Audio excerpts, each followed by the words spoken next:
दोस्तों, जब कभी भी मैं किसी की आईटीआर फाइल करता हूं, मैं उसकी बैंक स्टेटमेंट जरूर मांगता हूं, पीडीएफ में और एक्सेल में भी। वो इसलिए कि कभी भी इनकम टैक्स में केस लगता है तो सबसे पहले सबसे बड़ा हथियार और जो एक मेन चीज है वो है आपकी बैंक स्टेटमेंट। बैंक स्टेटमेंट के अलावा ना तो इनकम टैक्स के पास कोई प्रूफ है, डॉक्यूमेंट है, ना ही आपके पास है। तो बैंक स्टेटमेंट के बेस पर आईटीआर फाइल करना कितना इंपॉर्टेंट है वो मैं बताऊंगा आज की वीडियो में, कि कैसे सेविंग अकाउंट आपके पास अगर है तो किन ट्रांजैक्शंस को और कैसे आईटीआर में दिखाएं। वीडियो बड़ी इंपॉर्टेंट है, आखिर से देखिएगा। इंडिया के इकलौते प्रैक्टिकल चैनल एक्सपर्ट सीरीज पे आप सबको मेरा नमस्कार और सब स्वस्थ रहें। चलिए स्टार्ट करता हूं। सेविंग अकाउंट वाले कैसे आईटीआर फाइल करें, कैसे ट्रांजैक्शन दिखाएं। अच्छा, बड़ी इंपॉर्टेंट बात बता दूं मैं, आईटीआर मैंडेटरी होती है, यानी कि भरना जरूरी है। अगर आपके डिपॉजिट्स क्रेडिट साइड यानी कि जो पैसा आया है वो 50 लाख या उससे ऊपर रहता है एक फाइनेंशियल में, एक अकाउंट या सारे अकाउंट को मिला के सेविंग अकाउंट को। यानी कि अगर मेरे पास 3 सेविंग अकाउंट हैं, चाहे मैं वापस में ट्रांसफर करता हूं, किसी में 20 लाख रुपए, एक में 15 लाख रुपए और एक में 20 लाख रुपए, तो टोटल 50 लाख से ऊपर हो गया, तो अब मुझे आईटीआर फाइल करनी पड़ेगी। आपकी इनकम है या नहीं वो मैटर ही नहीं करता। तो ये इंपॉर्टेंट किस लिए वीडियो आप समझ जाइए। 100 पेज की बैंक स्टेटमेंट होती है लोगों के पास और वॉलेट होते हैं, कैसे करें? 3 बैंक स्टेटमेंट है। इनकम टैक्स वाला तो पूछेगा सब चीजें, धज्जोड़ आया था उसको, तो मजा आया था खेलने में। अच्छा, अब क्या देखना है ये देख लीजिए। सबसे पहले आप देखो होता क्या है, मैं फोन करके बोलता हूँ कि मेरी नील की आईटीआर भर देना 3 लाख रुपए की, कोई इनकम नहीं है। मैं हमेशा सोचता हूँ कि इनकम नहीं है, मेरे पास 3 करोड़ आया और 3 करोड़ चला गया, मेरे बैंक अकाउंट में 1000 बचा हुआ है। यही क्वेश्चन कहते हैं मेरे से जब मेरे को फोन करते हैं ना कि सर 3 करोड़ आया, 3 करोड़ चला गया, मेरी कोई इनकम ही नहीं है, कुछ भी नहीं है, मेरे को प्रॉफिट वाला कुछ भी, तो मैं क्या करूं? इनकम टैक्स वाले को इससे मतलब नहीं है, जो गया उससे मतलब नहीं है, वो जो आया 3 करोड़ ये पूछेगा ये 3 करोड़ रुपया कहाँ से आया। तो जब आपका बैंक अकाउंट है और उसकी जो क्रेडिट साइड है यानी कि जो पैसा आपके पास आया है वो कहाँ से आया वो पूछेगा। मैं क्या करता हूँ उसमें, सबसे पहले मैं कॉन्ट्रा एंट्री अलग कर देता हूँ, यानी कि एक बैंक से दूसरे बैंक में आई हुई है या वॉलेट से बैंक में आई हुई है, बैंक से वॉलेट में, इंट्रा कॉन्ट्रा एंट्री सारी हटा देता हूँ, चाहे बैंक टू बैंक हो चाहे वॉलेट टू वॉलेट हो, सब हट गई, यानी कि वो मेरी इनकम नहीं है। दूसरा, कैश डिपॉजिट बड़ा सेंसिटिव मैटर है। मैं कैश डिपॉजिट जितना भी है उसको कैलकुलेट करता हूँ कितना कैश डिपॉजिट है, क्योंकि सबसे पहले इनकम टैक्स वाला उस कैश डिपॉजिट को पकड़ लेगा, कहेगा वाह ये है सबसे बढ़िया चीज, आंखें बड़ी हो जाती है एकदम कैश डिपॉजिट देखते ही।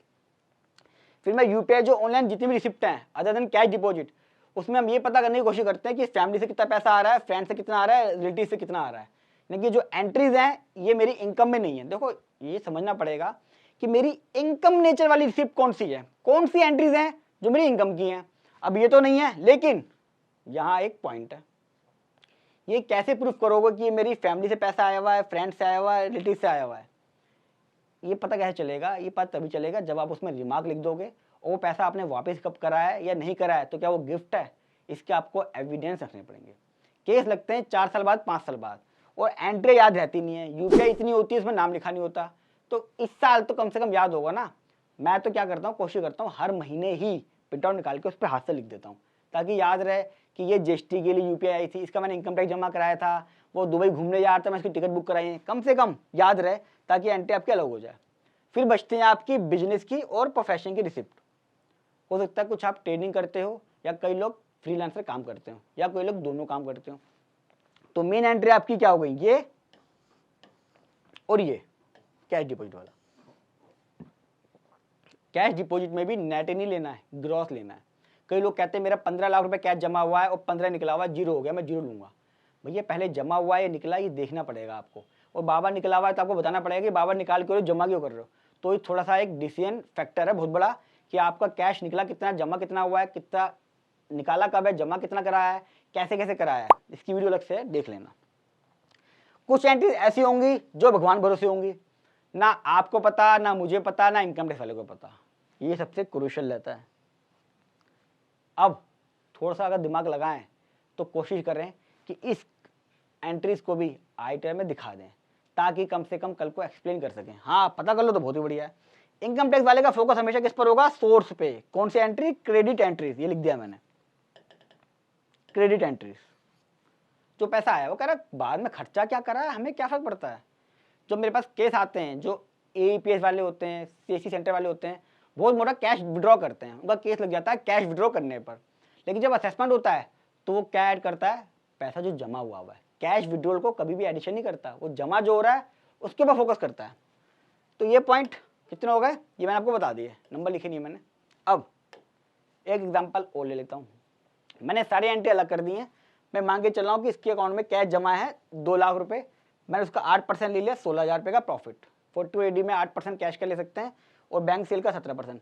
बैंक का जो टोटल क्रेडिट था, सारी एंट्री हटा दी मैंने, 6% निकाल दिया, 1,02,000 रुपये हो गया। टोटल सेल हो गई उसकी 19 लाख।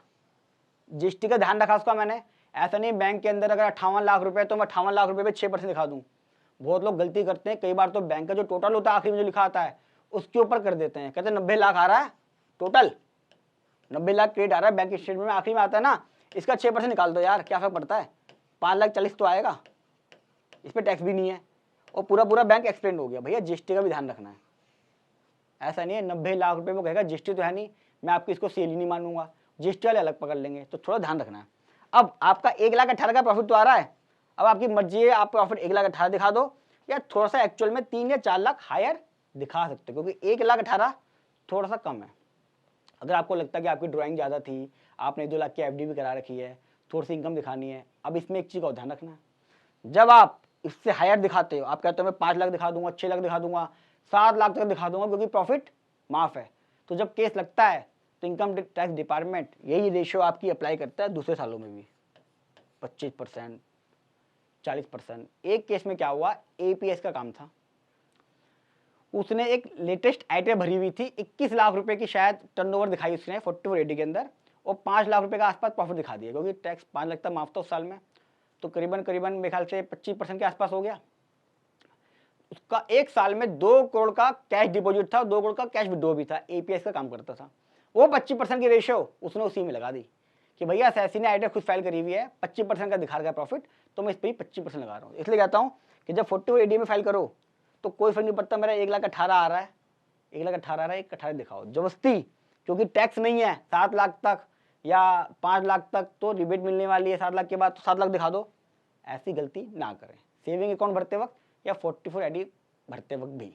दोस्तों वीडियो कैसी लगी कमेंट बॉक्स में जरूर बताइएगा, कोई क्वेरी है वो भी पूछ लीजिएगा, और फर्स्ट टाइम आ रहे हैं चैनल को सब्सक्राइब कर लें, वीडियो प्रैक्टिकल लगी हो तो लाइक करें, और जितना हो सके फेसबुक व्हाट्सअप सब जगह इसको शेयर करें, क्योंकि सेविंग अकाउंट लंबी ट्रांजेक्शन्स हैं, और इनकम टैक्स डिपार्टमेंट में सबसे पहले saving accounts, current accounts, bank statement को भी मांगा जाता है वेरिफिकेशन के लिए। तो वीडियो कितनी इंपॉर्टेंट है आप इस बात से समझ सकते हो कि इसे व्हाट्सअप फेसबुक पे शेयर करना कितना जरूरी है, ताकि लोगों को इनकम टैक्स का नोटिस कभी भी ना आए, और उनकी बैंकिंग ट्रांजेक्शन भी जो मैंने वीडियो में बताया है ITR के अंदर ऑटोमेटिक एक्सप्लेन हो जाए। मिलूंगा अगली वीडियो में, तब तक नमस्कार।